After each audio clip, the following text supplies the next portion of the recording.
नमस्ते India, I am रिया वर्मा। तो चलिए शुरू करते हैं सीखना और सिखाना। तो आज इस वीडियो में हम जानेंगे ब्रिक के बारे में। कंस्ट्रक्शन में जो ब्रिक है, कौन से टाइप्स का ब्रिक्स आपको लेना है और कौन सा ब्रिक्स का क्या फ़ायदा होने वाला है, किसका क्या रेट पड़ने वाला है और कौन सा ब्रिक आपको ज़्यादा स्ट्रेंथ देगा। तो इस वीडियो में हम यही जानेंगे। तो सबसे पहले चलिए हम लोग शुरू करते हैं ब्रिक में। तो सबसे पहले रेड ब्रिक जो आता है, भट्ठी वाला, चिमनी ईटा, भट्ठी ईटा, जो भट्ठी और चिमनी में जो पक्के वो जो ईटा आता है रेड कलर का, जो आप ज़्यादातर कंस्ट्रक्शन में यूज़ होता है, मोस्टली यूज़ है वो, जो आप अपना देखते होंगे अगल बगल कहीं भी कंस्ट्रक्शन हो रहा है तो लाल कलर का ईटा है। उसके बाद फिर धीरे धीरे मार्केट में फ्लाईएश ब्रिक आया, जिसको बोलते हैं वो जिप्सम, छाई का कुछ मात्रा उसमें डाल के वो बनाया गया, ठीक है, फ्लाईएश ब्रिक।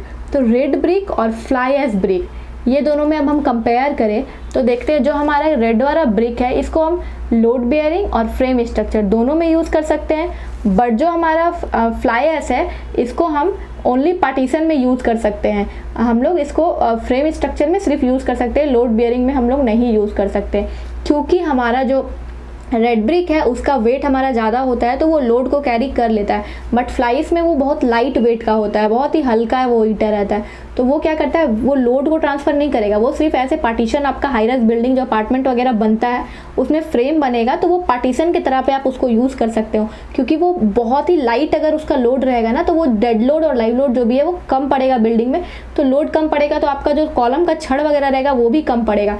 तो ऐसे जगह पे आपको वो दे सकते हैं। बट अगर आपको लोड बेयरिंग बनाना है, लोड स्ट्रक्चर बनाना है, अगर फ्रेम में ना बना करके लोड बनाना तो फिर रेड ब्रिक की तरफ जाए। और अगर बात करें इसका वेट पे, तो रेड ब्रिक का जो एक ईटा का जो वजन होता है वो 3.5 kg होता है, फ्लाईएश का होता है 2.5 kg। 1 kg में दोनों में डिफरेंस रहता है। अगर इसका रेट का बात करें तो ये 6 से 6.5 रुपया पर पीस पड़ता है रेड ब्रिक, और आपको ये फ्लाईएश वाला 3.5 से लेके 4 रुपीज़ पर आपका एक ब्रिक का रेट है। तो रेट आपका फ्लाईएश वाला चीपर है और रेड ब्रिक वाला थोड़ा ज़्यादा है, बट स्ट्रेंथ आपका रेड ब्रिक वाला ही ज़्यादा देगा। वो लोड बेयरिंग और नॉन लोड दोनों में काम देगा, बट ये सिर्फ आपको पार्टीशन पे ही लगाना है। अपार्टमेंट वगैरह में देखते होंगे आजकल फ्लाईएश ब्रिक का यूज़ हो रहा है। तो ये दोनों ब्रिक के बाद मार्केट में एक नए टाइप का ब्लॉक आया है जिसको बोलते हैं AAC block, autoclaved aerated concrete block. तो ये क्या है, ये भी हमारा ब्रिक की तरह काम करता है। फ्लाईएश में मार्केट में फ्लाईएश आने के बाद लोग उसे सिर्फ पार्टीशन में यूज़ कर रहे थे, बट एक ऐसा ब्लॉक आ गया कि उसको हम कहीं भी यूज़ कर सकते हैं, लोड बेयरिंग स्ट्रक्चर में भी, नॉन लोड बेयरिंग में स्ट्रक्चर में भी। वो है AAC block, autoclaved aerated concrete block, जो है वो आपको काफ़ी बड़े साइज में मिलता है।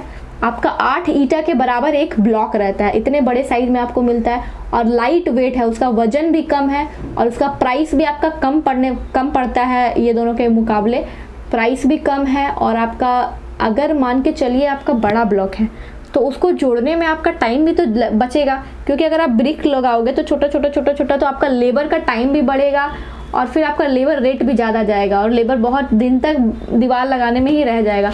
बट वो ब्लॉक लगाने से क्या होगा कि आपका एक ब्लॉक तो सीधा लग गया, 8 ब्रिक के बराबर है, वो लगा। उसके बाद आपका लेबर कॉस्ट भी बचेगा। उसके बाद आप जो उसमें ब्रिक में जो बॉन्डिंग के लिए कंक्रीट डालते हो वो भी आपका कम लगेगा, क्योंकि जाहिर सी बात है अगर बड़े बड़े साइज का है तो आपको जो चिपकाने के लिए वो देना पड़ेगा कंक्रीट, वो दूर दूर पे देना पड़ेगा। और ब्रिक में क्या होता है, यहाँ मतलब 8 लेयर तो ऐसे ही चला गया।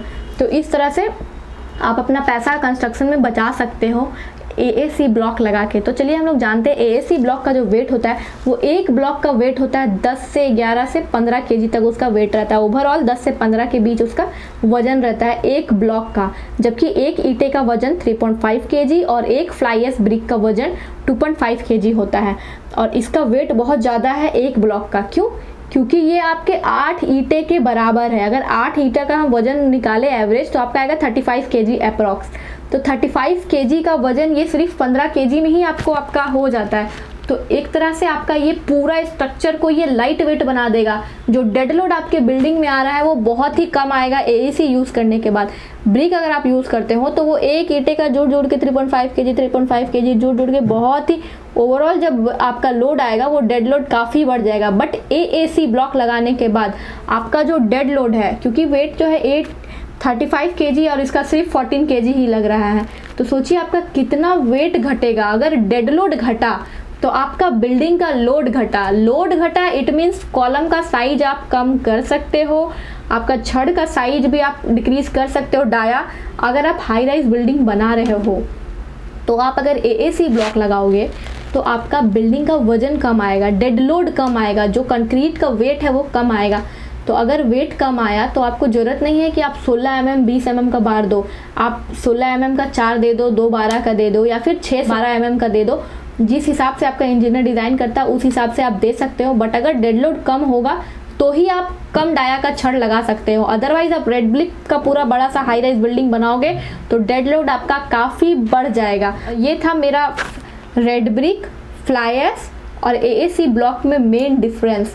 तो ये डिफरेंस जानने के बाद आप डिसाइड कर लीजिए कि आपको कौन सा ब्रिक अपने कंस्ट्रक्शन में घर में लगाना है। नॉर्मल रेसिडेंशियल आप बिल्डिंग बनाते हो, फ्रेम स्ट्रक्चर, तो फ्लाई ऐश ब्रिक लगा लीजिए। अगर आप अपार्टमेंट वगैरह बना रहे हो तो उसमें भी आप फ्लाई ऐश ब्रिक लगा लीजिए। आप हाई राइज बिल्डिंग बनाते हो, कमर्शियल बिल्डिंग बनाते हो तो उसमें आप AAC ब्लॉक लगाइए, आपका लोड भी कम होगा, कंस्ट्रक्शन में भी आपका कॉस्ट बचेगा, आपका फ्रेम स्ट्रक्चर में भी कम डाया का छड़ लगेगा, तो ओवरऑल आपका कॉस्ट बहुत ही डिक्रीज हो जाएगा। बट आप नॉर्मल रेसिडेंशियल बिल्डिंग बनाते हो तो आप रेड ब्रिक लगा सकते हो। अगर आप लोड बेयरिंग स्ट्रक्चर बना रहे हो तो भी आप लगा सकते हो, नन लोड है तो भी लगा सकते हो। बट हाई राइज बिल्डिंग में क्या होता है कि अगर आप कॉस्ट शुरू से नहीं अगर देखोगे तो बजट आपका बहुत भाग जाता है। तो बजट आपका किस चीज़ से घटेगा? मटेरियल से। तो मटेरियल अगर आप अच्छे से प्रॉपर जान जाओगे कि कौन सा मटेरियल लगाना है तो बजट आपका ऑटोमेटिक सेव हो जाएगा। देखिए, और हमारा रेड ब्रिक की तरफ मैं इसलिए नहीं आपको रेड ब्रिक सजेस्ट कर रही हूँ क्योंकि वो हमारा जो रेड ब्रिक है वो जो हम लोग बनाते हैं मिट्टी से बनाते हैं, मिट्टी से पका के उसको भट्ठी से बनाते हैं। तो वो जो मिट्टी से हम लोग बनाते हैं वो मिट्टी अगर बनते जाएगा रेड ब्रिक तो हमारा मिट्टी का जो लेयर है वो नीचे चला जाएगा, मिट्टी जो है वो हम लोग का इन्वायरमेंट में कम हो जाएगा। तो इसीलिए हम लोग का गवर्नमेंट जो है वो AAC ब्लॉक लाया है ताकि आपको जो इसमें मिल रहा था वो आपको इसमें भी मिल रहा है, रेट भी कम है, स्ट्रेंथ भी ज़्यादा है और आपका लेबर कॉस्ट भी बच रहा है, मटेरियल कॉस्ट भी बच रहा है। तो आप रेड ब्रिक की तरफ क्यों स्विच करते हो मुझे नहीं समझ आता। तो वही मैंने आपको मेन मोटिव था ये वीडियो बनाने का ताकि आपको मैं जागरूक कर दूं कि रेड ब्रिक की जगह आप AAC ब्लॉक यूज़ करो, काफ़ी आपका अच्छा रहेगा, स्ट्रेंथ भी अच्छा रहेगा, आपका स्ट्रेंथ भी जाएगा, रेट भी बचेगा, लेबर कॉस्ट भी बचेगा और मेन आपका जो ईंटा आता है ट्रांसपोर्ट होके तो वो टूट के आपका बहुत बर्बाद हो जाता है। इसमें आपका 0% वेस्टेज है, वेस्ट ही नहीं होता क्योंकि बड़े बड़े ब्लॉक में आता है और वो प्रॉपर शेप में आपका रहेगा। ईंटा में होता है ना साइड से कहीं टूटा हुआ है तो ज़्यादा हमारा मसाला लग जाता है, बट इसमें आपका प्रॉपर आपका शेप में आएगा। और इसी का शेप की बात करूँ तो ये हर साइजेस का आपको अवेलेबल है, 4 इंच, 6 इंच, 8 इंच, 9 इंच, हर साइज का आपको AAC ब्लॉक मिल जाएगा। तो अगर आपको एक्सटीरियर में लगाना है तो उसके लिए 9 इंच का AAC ब्लॉक आप ले सकते हो। आपको ये पार्टीशन वॉल देना है तो 4 इंची का आप दे सकते हो या फिर 6 इंची का दे सकते हो, जैसा आपको सूट करे या फिर जो आपका इंजीनियर आपके प्लान के लिए डिसाइड करे उस टाइप का आप दे सकते हो। तो इसीलिए और हमारा AAC ब्लॉक जो बनता है वो हम लोग का क्वालिटी पूरा कंट्रोल हमारे हाथ में रहता है कि स्ट्रेंथ कैसे गेन करवाना है, क्वालिटी हमारे हाथ में है। बट आपका जो भट्ठी से जो मिट्टी वाला ईंटा जो बन के निकल के आता है रेड ब्रिक, उसमें क्या है क्वालिटी हमारे कंट्रोल में नहीं है क्योंकि वो नेचुरली कौन सा सॉइल लेके कहाँ का सॉइल लेके बना हुआ है तो उसका क्वालिटी हमारे कंट्रोल में नहीं रहता है। और एक ये वाटर एब्जॉर्प्शन का जो प्रॉब्लम आता है, सपोज कि अगर रेड ब्रिक है, अगर आप उसको पानी से पहले भिगा के नहीं रखे हो तो वो आपका जो मसाला है जो कंक्रीट है उसमें जो प्रॉपर आपका रेशियो में वाटर मिला हुआ है उससे वो वाटर को लेने लग जाता है, तो जिससे हीट ऑफ हाइड्रेशन में आपका प्रॉब्लम क्रिएट हो जाता है।